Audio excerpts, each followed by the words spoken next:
Bienvenido, queridos hermanos, a nuestro canal de YouTube, la Escuela de la Fe. Bienvenidas hermanas y hermanos, nos encontramos nuevamente en un nuevo tema de nuestra escuela, de nuestro curso Historia de la Iglesia bajo una mirada ecuménica. Ya hemos avanzado en el tiempo y nos encontramos en el siglo IV. Conoceremos al emperador Teodosio, su influencia en la historia de la Iglesia. Conoceremos al Concilio de Constantinopla. Está súper interesante. Hay algunas cosas que ustedes no se imaginan que ocurrieron en ese tiempo. Se sorprenderán. Bienvenidos y espero que lo disfruten. Gracias. Oremos al Señor. Señor Dios, omnipotente y misericordioso, recibe nuestra alabanza, míranos y fortalece nuestra fragilidad. Danos la fuerza para ser verdaderos cristianos. Te pedimos sabiduría para anunciar nuestra fe en el mundo de hoy. Fortalece a tu iglesia, protégela, guárdala en la unidad. Te lo pedimos por nuestro Señor Jesucristo. Amén. Amén. Pastor Pedro, cuéntenos, ¿qué tema vamos a ver hoy día y qué importancia tiene después de haber visto a el imperio a Constantino? Sí, ahora nos va a corresponder conversar sobre un hombre que recibe el apodo, correcto, por cierto, el Grande, Teodosio el Grande, que va a marcar un antes y un después en la historia de la Iglesia, no solamente en la historia de la Iglesia, en la conformación de la sociedad occidental y parte del mundo oriental también. Entonces, veremos a un cristiano, que él va a vivir la fe nicena, o sea, él va a asumir la fe que le han transmitido y en la cual deposita su confianza y su vida en el Dios Trino. Eso va a marcar su accionar, no olvidando nosotros y nosotras que es un general. Él va a ser instalado como emperador, ¿verdad? Sin embargo, él va a tener una predilección en colaborar y ayudar a la Iglesia. Estamos en el año acercándonos al año 400, las tres últimas décadas, que es extraordinario en movimiento lo que está pasando. Nos vamos a dar cuenta mientras desarrollamos esto, de que definitivamente ese apodo, ese sobrenombre, ese es correcto. Teodosio el Grande. Gracias, Pastor. Bueno, les quiero contar un poco algo de la vida de Teodosio el Grande, y lo voy a hacer a través de un pequeño PowerPoint que he preparado. Como decía el pastor, entonces, el emperador Teodosio nació, es llamado el Grande, nació en España, en la Hispania que se llamaba, de Hispania romana. Hay dos ciudades en España que se disputan su nacimiento. Cauca, que está cerca de Segovia, una ciudad del centro de España, e Itálica, que está cerca de Sevilla, en la parte de Andalucía. Aquí observan ustedes un plano de la ciudad de Itálica, donde se ve un anfiteatro que vamos a ver en detalle en la siguiente diapositiva.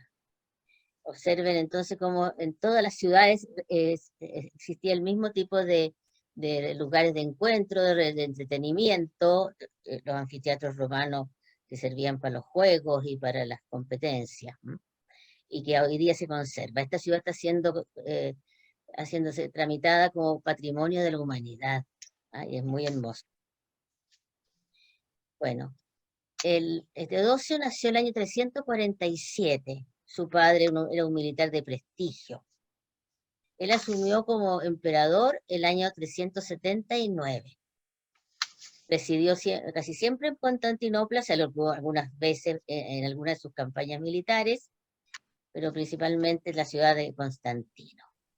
Aquí tenemos un plano de la ciudad de Constantino, esta ciudad que está en el Cuerno de Oro, en una península en Europa del Este, con todas las características que tendría en esa época, con sus construcciones, anfiteatros, etc.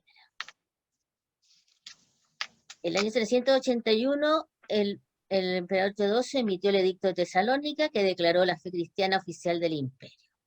Esto tuvo muchas consecuencias, ya que lo veremos en profundidad en un momento más, porque se prohibieron los cultos paganos, se expulsaron los arrianos de Constantinopla, y se restituyeron los obispos que habían sido desterrados por ser fieles a Nicea.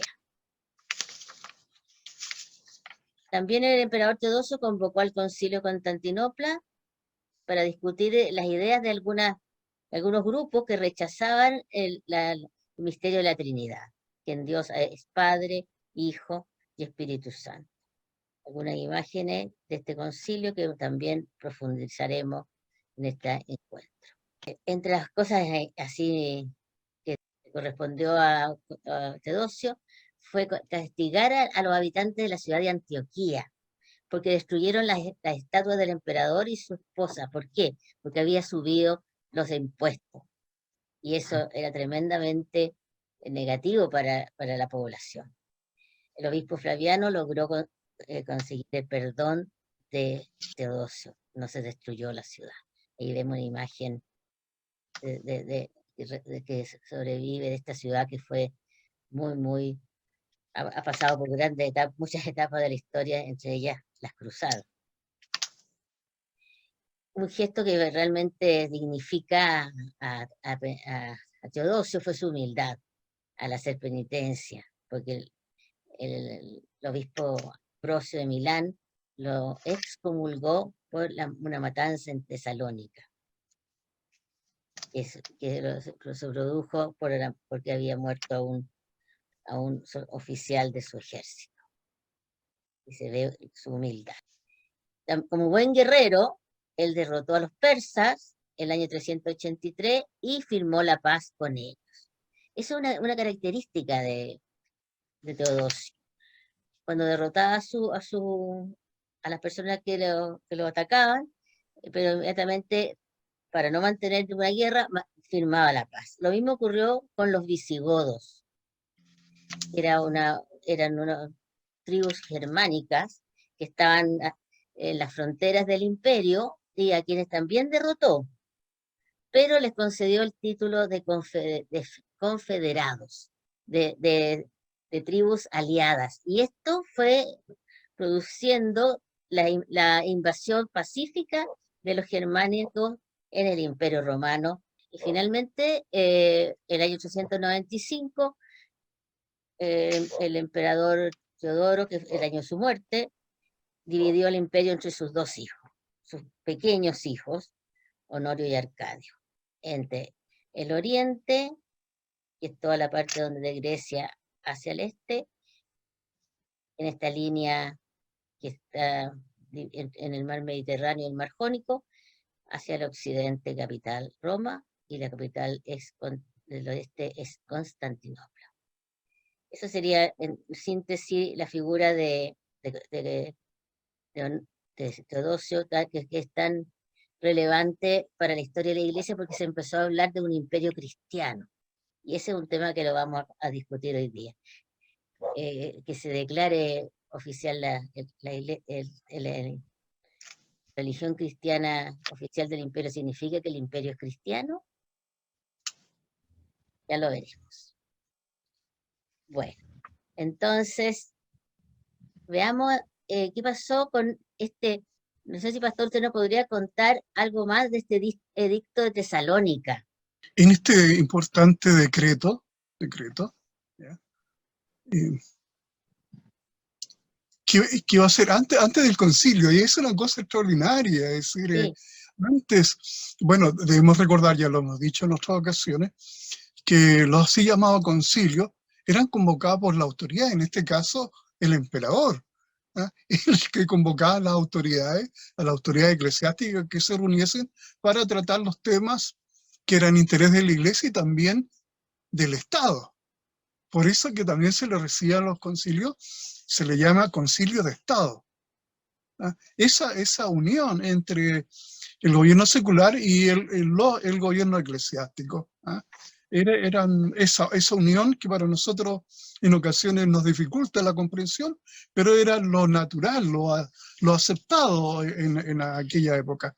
Y efectivamente, en este importante decreto, ¿verdad?, declara que la religión oficial es la fe cristiana, es la fe cristiana. Está hablando entonces ya, nosotros podemos escuchar ahí, ¿verdad? Cuando dice, o sea que la fe cristiana ya tiene un sistema, porque no puede decretar algo que sea insulso. No, pareciera que ya hay las tradiciones, están también los preceptos que ha ido trabajando la Iglesia en estos siglos. Estamos, ¿verdad?, en el año 380, 381. La Iglesia ya en sí es una entidad que ha sido perseguida, y si ha sido perseguida es porque es reconocida, pero después va a ser reconocida positivamente como en este decreto, que declarará que es la religión oficial de ese Estado. Y eso es increíble, va a ser un antes y un después. Lo que viene a continuación es el concilio, que es una ratificación de lo que la Iglesia había decidido antes. ¿Recuerdan? En el anterior concilio se declaraba la fe trinitaria, aunque no se explicitó el tema del Espíritu Santo. Pero Teodosio era hijo de la fe nicena. Y eso va a marcar una diferencia entre los anteriores emperadores. Tenemos un texto del edicto de Tesalónica. No sé si lo podríamos leer. Sí, por supuesto, es muy pertinente. Escuchemos, pongamos atención, porque aquí se van a decir cosas extraordinarias, que todavía hoy tienen una validez que a nosotros, ¿verdad?, deberíamos reconocer lo que hizo este varón. Todos, ¿sí? Escuchemos el texto. Bueno, el edicto de Tesalónica, firmado por Teodosio, entre otras cosas importantes, indica lo siguiente. Abre comillas. Queremos que todas las gentes que estén sometidas a nuestra clemencia sigan la religión que el divino apóstol Pedro predicó a los romanos y que siguen también el Papa Damaso y Pedro, obispo de Alejandría, de tal modo que, según las enseñanzas de los apóstoles y las contenidas en el Evangelio, creamos en la Trinidad del Padre, Hijo y Espíritu Santo, un solo Dios, y tres personas con el mismo poder y majestad. Ordenamos que, de acuerdo con esta ley, toda la gente se abrace en nombre de cristianos y católicos, declarando que los dementes e insensatos que sostienen la herejía y cuyas reuniones no reciben el nombre de iglesia han de ser primero castigados por la justicia divina y después por la pena que lleva inherente el incumplimiento de nuestro mandato, que proviene de la voluntad de Dios. Bueno, a la luz de nuestra mentalidad del siglo XXI, ¿es posible que la gente se convierta por decreto, pastor? Así como dice ahí. Eso va a ser una pregunta que va a cruzar toda la Edad Media. Toda la Edad Media. Y no, vamos a llegar después a esos momentos impresionantes, definitivamente. Si la persona está viviendo la expresión religiosa, cultural, filosófica de la época, el Dios se expresa a través de la voluntad de los reyes. Por lo tanto, no será inconveniente para aquello. Es lo que la sociedad acepta como revelación de Dios. Como revelación de Dios.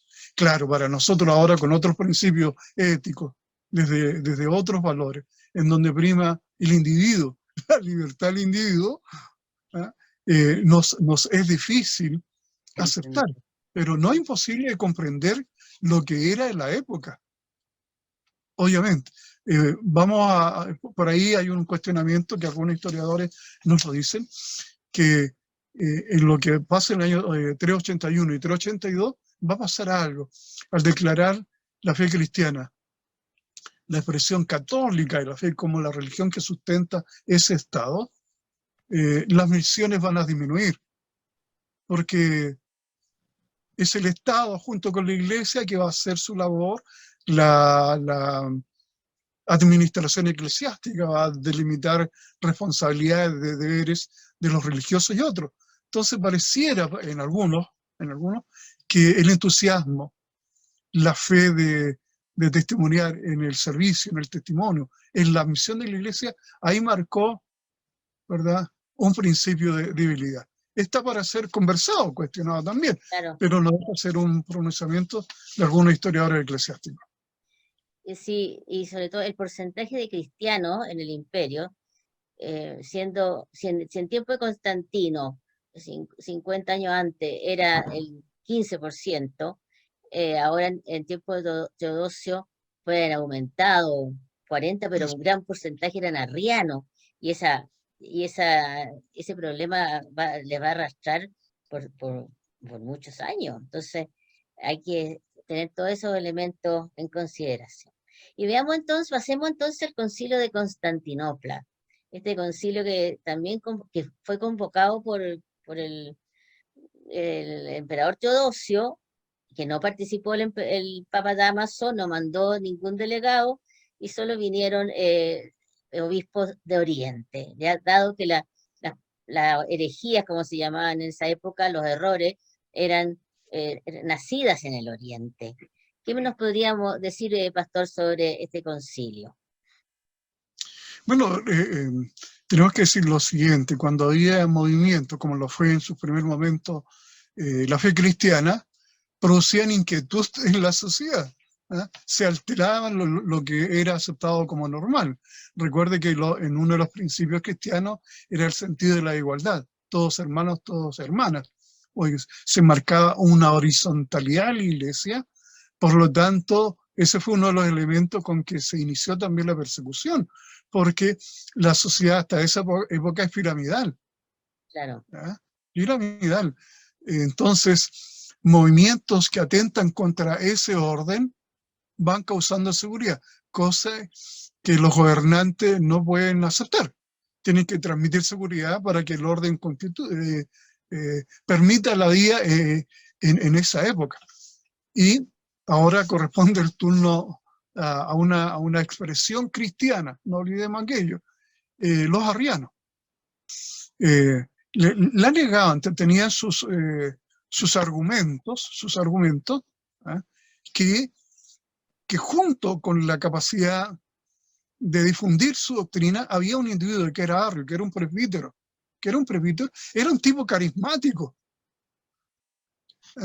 era con un prestigio social, era un hombre ético a la época. Por eso también el discurso que se personalizaba en Arrio tenía muchos adherentes, pero dificultaba entonces lo que los emperadores necesitaban, la unidad del imperio.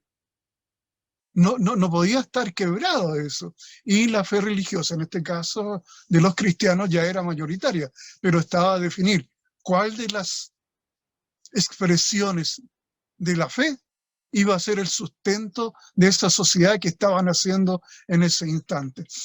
El emperador Constantino, como hemos dicho, es un hombre creyente, pero de fe nicena. Por esa razón, entonces, todo su esfuerzo va a ser a ayudar a aquellos cristianos de la fe nicena, y va a tomar entonces en sus manos, lo que la ley le permite, castigar a los que tienen la otra expresión de la fe cristiana, e inclusive van a llegar a cosas mayores.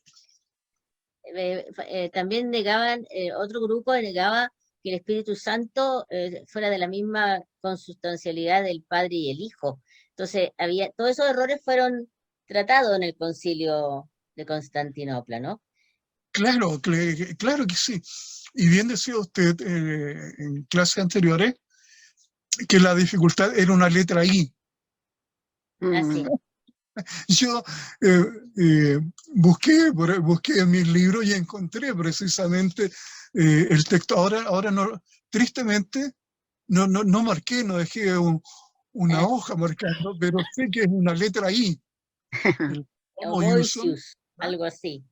e intercalan una letra I que dice lo otro es de la misma sustancia, de la misma naturaleza, y el otro dice se parece, tiene elementos que lo hacen posible, disminuyendo. Por esa razón, ¿verdad?, es que no fue del todo claro el concilio anterior, concilio de Nicea.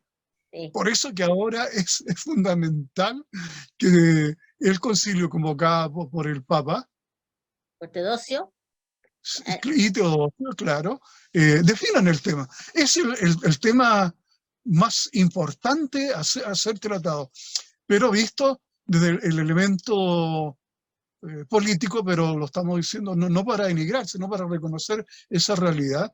Geopolítico también era necesario que la fe cristiana fuese única. ¿Ah? Y eso entonces es la tarea de los obispos conciliares. No usted hacer dijo, una tarea difícil, sin embargo, se va a llegar a un destino.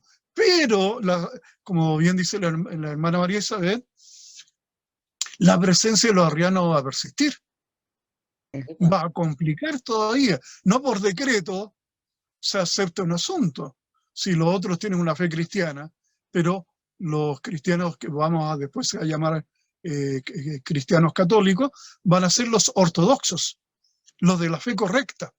claro, ¿Ah?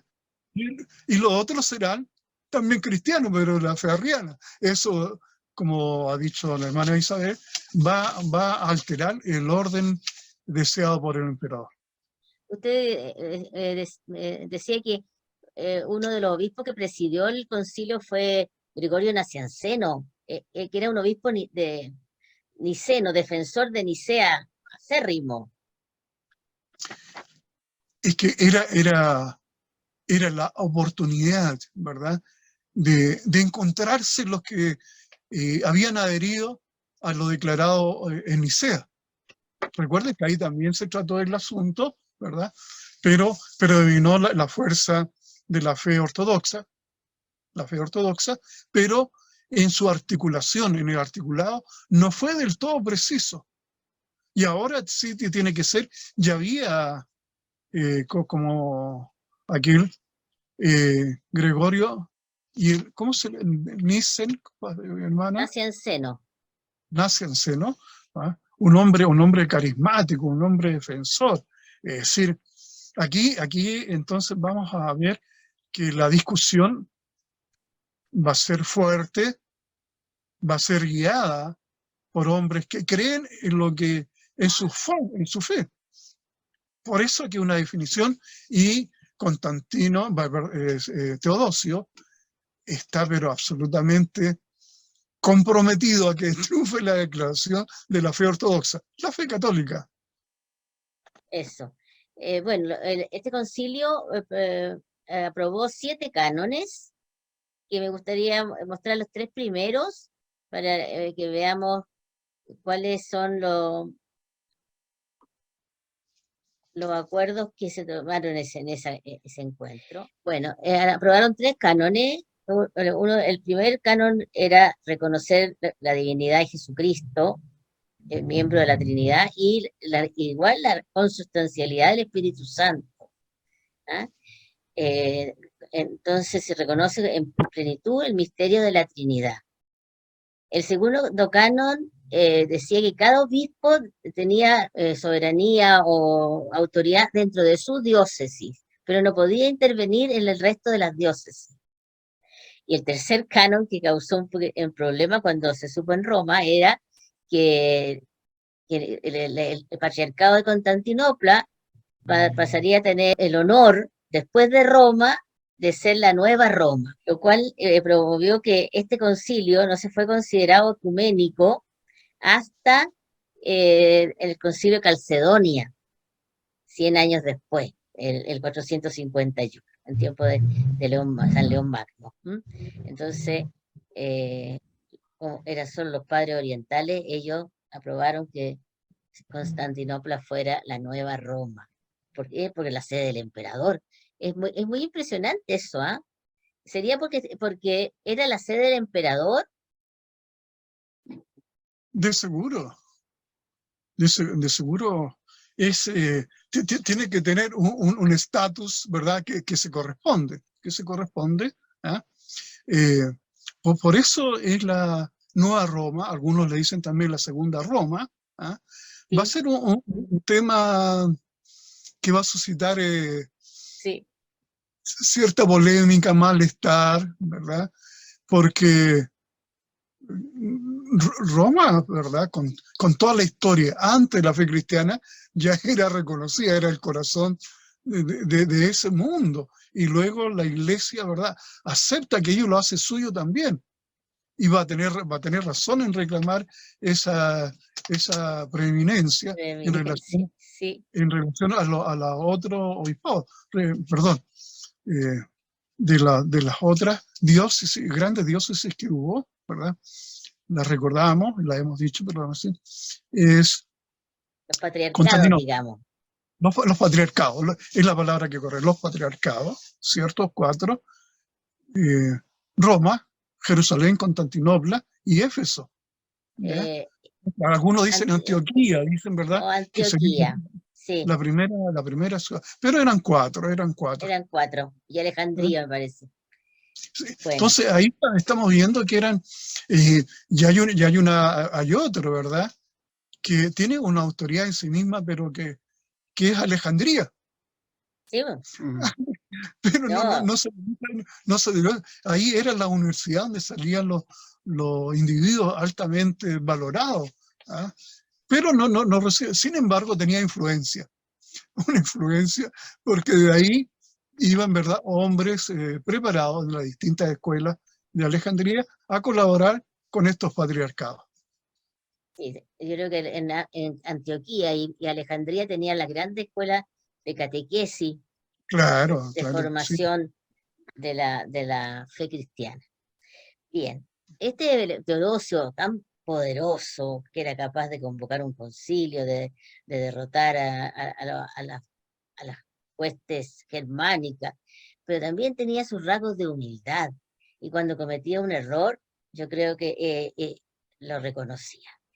No sé si la María Paz nos puede contar eso. Sí, hermana. Teodosio hace una penitencia pública. Manifestó una gran sumisión a la iglesia en 2 célebres ocasiones. La primera, cuando el pueblo de Antioquía ultrajó las estatuas del emperador y la emperatriz por haberles aumentado las contribuciones, y el emperador los perdonó a instancias del obispo Flaviano. Luego, la segunda, cuando el emperador ordenó la matanza de Tesalónica por haber dado muerte a un oficial imperial, y aparte de sus tropas. Murieron 7.000 personas, entre hombres, mujeres y niños. El obispo Ambrosio de Milán le negó la entrada a la iglesia mientras no hiciera penitencia pública, lo que Teodosio cumplió. ¿Qué para ti, María Paz, qué significa eso? Que un emperador haga penitencia pública. Wow, es un gesto de humildad, porque reconocerse frente a todo su imperio no debe ser nada fácil. O sea, si nos ponemos en esta época, reconocer un error, una falta grave en un pequeño contexto de personas, ya es bueno, se valora. Yo creo se valora, sí. Así que en eso manifestó su respeto a la iglesia cristiana. Bueno, también en tiempo de Teodosio ya empezó a organizarse la iglesia. A ver, ¿cómo fue esta organización? Jorge, ¿nos podrías contar tú algo de eso? Bueno, es significativo esta dinámica que se va dando en el tiempo, donde se va estructurando la organización de la iglesia, producto de esta evolución, relación emperador, ¿cierto? Y quiénes son los encargados de llevar la fe, digamos. Por lo tanto, se produjo a partir de este reconocimiento la creación, por ejemplo, de parroquias en zonas urbanas y rurales. Los sacerdotes eran ordenados para una diócesis determinada y en ella debían permanecer. Vale decir, existe acá una evolución en el territorio, una estructura territorial muy importante, ¿cierto? A partir del siglo V solo eran admitidos el estado clerical y los hombres libres. San León I, Papa hasta el año 461, prohibió que los esclavos fueran ordenados porque los que se dedican al servicio divino deben estar libres de otras obligaciones.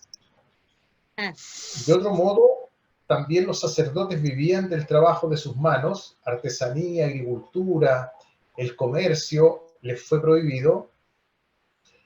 El obispo dirigía la vida de la comunidad y se preocupaba de los pobres.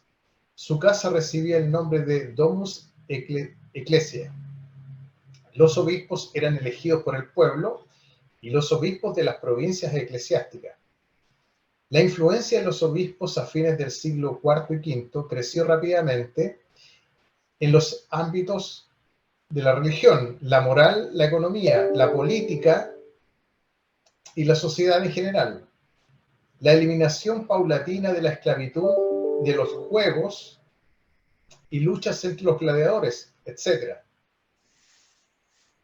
Sí. A mí me llama la atención esto que tú dices, de que los obispos eran elegidos por el pueblo, así como por aclamación. Y eso sucedió mucho tiempo. ¿En qué circunstancias puede suceder eso en grupos pequeños, grandes, en una diócesis? ¿Cómo se te ocurre? Interesante. ¿Sí? Es muy interesante todos estos elementos que empiezan a aparecer acá y que van a ir sustentando la estructura, ¿no es cierto? Y la importancia y la influencia que tienen los obispos, y también esto que usted menciona, hermana, de estos atisbos como de decisiones del pueblo, ¿cierto?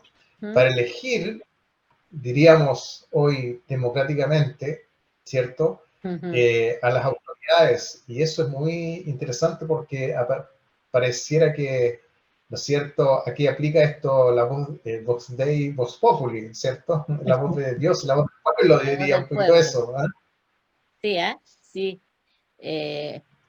Seguramente era, por ejemplo, San Ambrosio fue elegido por aclamación y ni siquiera era solamente catecúmeno, no era bautizado cuando fue elegido, y se le fueron dando todos los sacramentos hasta ser ordenado sacerdote y obispo. Pero en nuestros días es un poco más difícil. Pero en las iglesias, en las comunidades pequeñas, yo creo que es más fácil. Por ejemplo, el pastor Eduardo, que acaba de ser elegido obispo por su comunidad, ¿eso se podría llamar, pastor, una elección del pueblo cristiano? Sí. Participan, cada comunidad elige su representante, ¿eh? Y aquellos representantes que se van a reunir en una asamblea general, llamada también sínodo, llevan el mandato de la comunidad local, esos delegados. Y esos delegados, ¿verdad?, van a hacer mención de sus nombres, y va a comenzar entonces una votación en aquellas personas que enuncian los nombres. Y va a ser electo la persona más estimada, en realidad, de cuenta.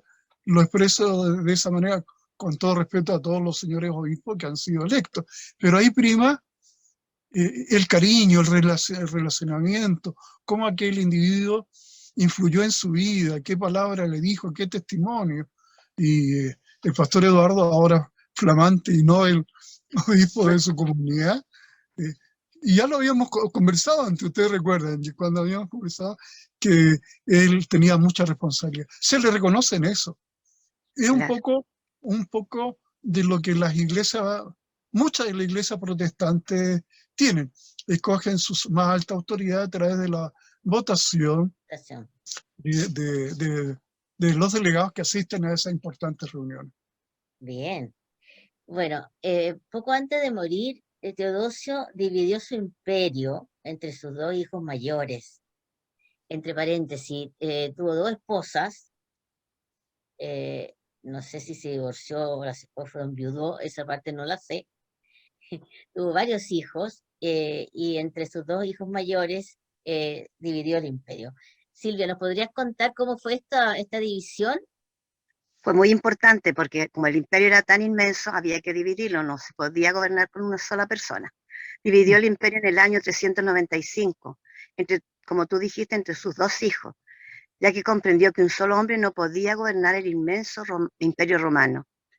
El imperio de Oriente se extendía desde Iliria Oriental, Grecia, Tracia hasta Egipto, y sus capitales se encontraban en Constantinopla. Les correspondió a su hijo Arcadio, bajo la tutela de Rufino. El imperio de Occidente comprendía Italia, Galia, España, Bretaña, África e Iliria Occidental, y su capital era Roma. Le correspondió a su hijo Honorio bajo la tutela de Estificón,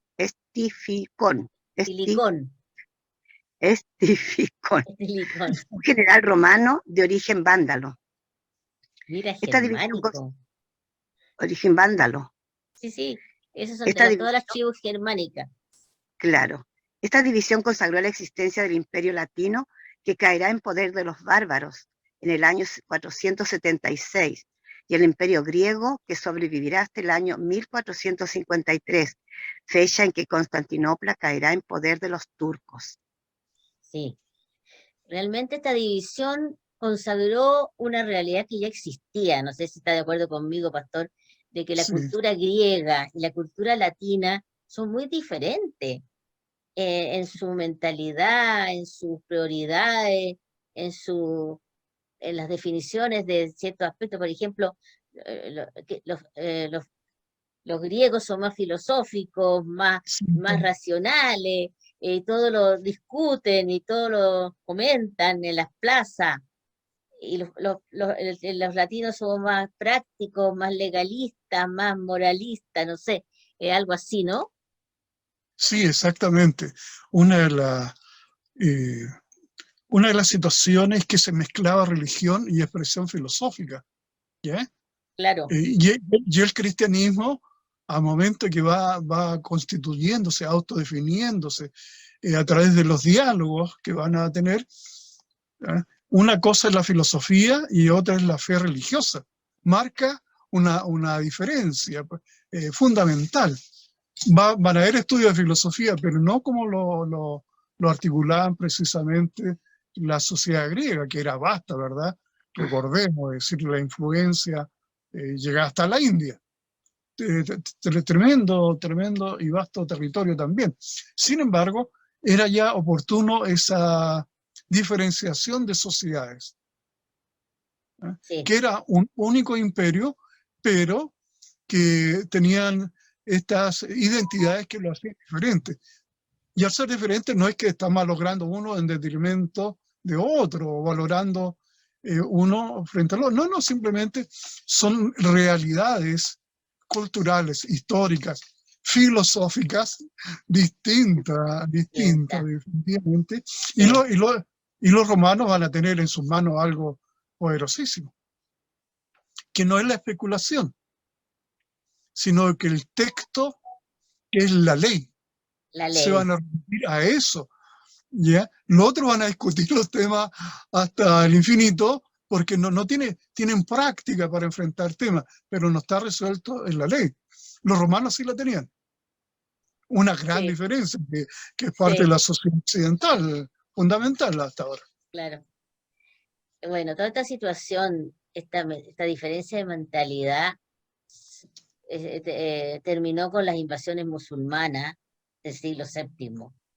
Y como decía mi profesor, don Julius Cacarieca, que aprovecho de rendirle un homenaje aquí, ha sido uno de los mayores cataclismos para la cristiandad que se ha producido, porque dominaron todo lo que desde la India hasta España, hasta los Pirineos, transformando la cultura y convirtiendo a la fe cristiana nuevamente en perseguida en muchas oportunidades. Bueno, eso entre paréntesis. Sí, estamos llegando al final y queremos hacer una especie de evaluación. No sé, Verónica, ¿tú crees que fue positivo que los emperadores apoyaran a la iglesia? ¿Qué crees tú?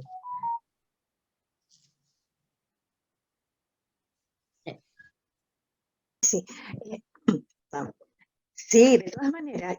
A ver, la respuesta al comienzo puede ser negativa, ¿no es cierto? Decir no. ¿Por qué? De acuerdo a nuestra mentalidad, no estaríamos de acuerdo con eso.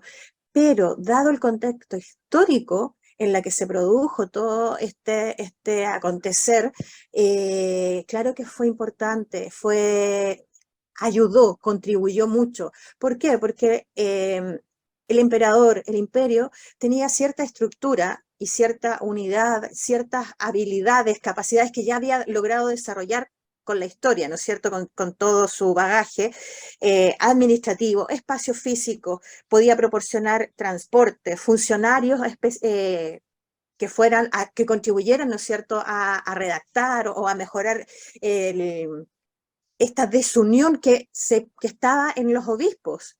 Ellos, para el imperio era importante la unidad del imperio. Y si los obispos no lograban ese consenso aún, el emperador se sentía como en la obligación, ¿no es cierto?, de proporcionar estas ayudas.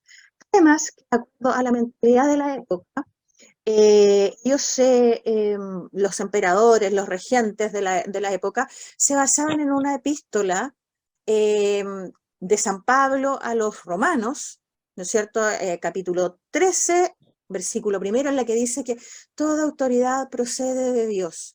Por lo tanto, era una obligación prácticamente del emperador contribuir, porque además tenía la autoridad del ser supremo, del ser superior, en este caso Dios. Así que desde ese punto de vista, su contribución estimo que fue positiva y era necesaria. Claro. Bueno, después vendrá, cuando ya termine, cuando caiga el Imperio Romano de Occidente en manos de los bárbaros, de los germánicos, mejor dicho, va a cambiar muchísimo toda la cultura del mundo europeo. Y después Claro, ahí vuelve a cambiar el contexto histórico. el contexto histórico. El Imperio de Oriente duró más tiempo, pero cada vez fue reducido hasta la mínima expresión por la invasión musulmana y después, dentro de los musulmanes, los turcos, que eran bastante crueles, violentos y poco misericordiosos con los vencidos. Bueno, llegamos al final de este encuentro y nos gustaría acentuar algunas ideas claves de este tema, Teodosio y la Iglesia. ¿Qué podríamos destacar de todo lo que hemos dicho?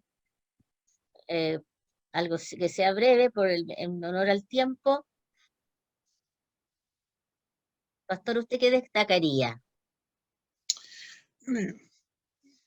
Ustedes pueden encontrar, amigos y amigas, mucho material sobre Teodosio.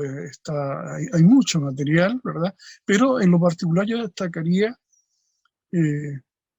a Teodosio el Grande como un hombre de fe.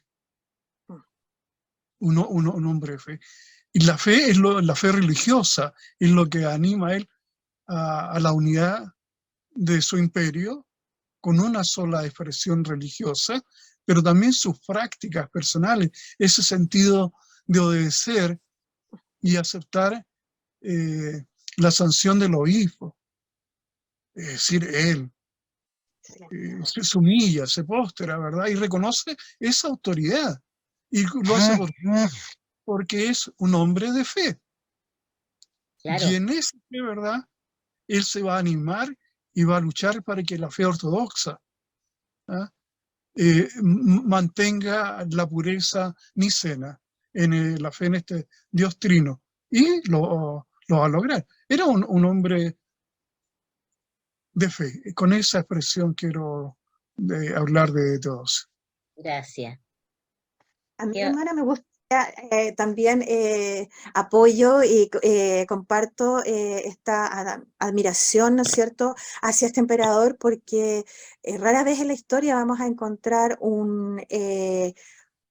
un ser que es político, que tiene tanta responsabilidad, que tiene que conciliar tantas ideas, expresiones culturales y religiosas, que a la vez sea capaz de luchar por su propia fe, que en este caso era la universal o la que se intentaba, ¿no es cierto?, unir a todos, y que lo expresara al grado máximo, con la humillación pública. O sea, yo no veo a un gobernante contemporáneo haciendo lo mismo. Así que Sí. mi saludo al emperador Teodosio, creo que es digno de admiración por eso. Sí, ¿Cierto? sí. ¿Algo más? Bueno, yo diría que en la historia de la salvación está insertada dentro de la historia humana y nos vamos dando cuenta de que la propia historia humana, desde lo macro a lo micro, desde el poder político, con todo lo que es el ser humano en todas sus dimensiones, como sociedad, como cultura, como va desarrollándose en el tiempo la historia de las distintas culturas, de los distintos imperios, como la historia de la salvación, Dios se inserta de manera casi perfecta y que de otro modo y de otra forma no hubiera sobrevivido la fe, digamos. Es decir, sobrevivió la fe porque era justo el momento, el lugar y las personas, en este caso el emperador, ¿no es cierto? Que uno podría decir el poder político, el máximo poder en la tierra, digamos, sobre la vida de las personas, pero cómo esto va adaptándose dentro de la historia de la salvación, la historia Humana. del cristianismo. Sí, sí. Bueno. Silvia, no sé, ¿quieres decir algo? Es que con todo lo que dijeron yo opino lo mismo. Por algo le decían Teodosio el Grande. Se supone que tenía una habilidad, su experiencia, su sensibilidad. Y este hombre de gran fe tenía que hacer cosas grandes en el momento preciso que le correspondió en la historia. Yo creo que eso fue lo fundamental para conservar nuestra fe, a pesar de que de todas maneras, yo sigo insistiendo, la fe nos impone.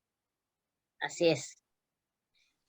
Si nosotros miramos el desarrollo de la Iglesia desde su fundación por Cristo, ¿no es cierto?, en el siglo I hasta ahora el siglo IV, veamos cómo la impresionante la evolución que ha experimentado, cómo de pequeñitas comunidades después de 12 apóstoles, después de 3.000 bautizados el día Pentecostés, a llegar a este momento en que el 40% de la población del imperio es cristiano, es realmente muy impresionante.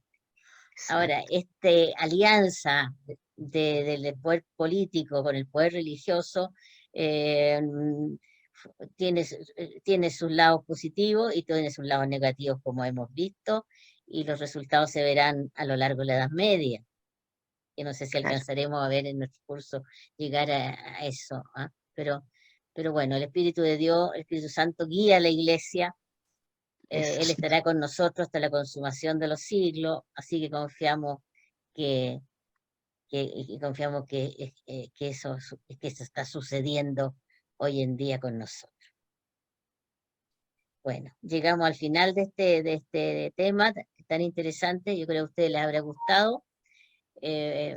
esperamos que nos opinen y nos cuenten en nuestro correo. Una es laiglesia@gmail.com y nos pregunten, nos opinen y nos den su aporte. Oremos al Señor para despedir este encuentro. Así es, hermana.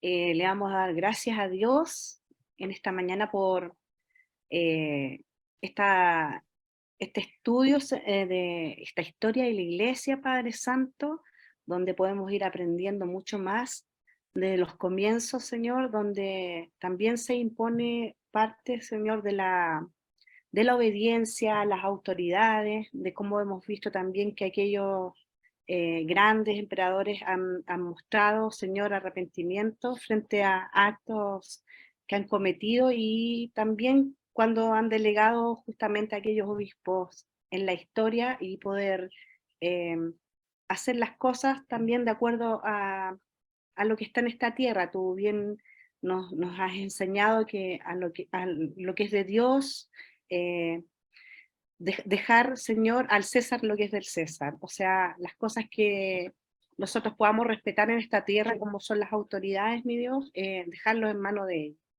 Te damos gracias por haber aprendido más de la historia de la Iglesia, mi Dios, y esperando también que las personas que puedan ver este contexto puedan ir interiorizándose aún más.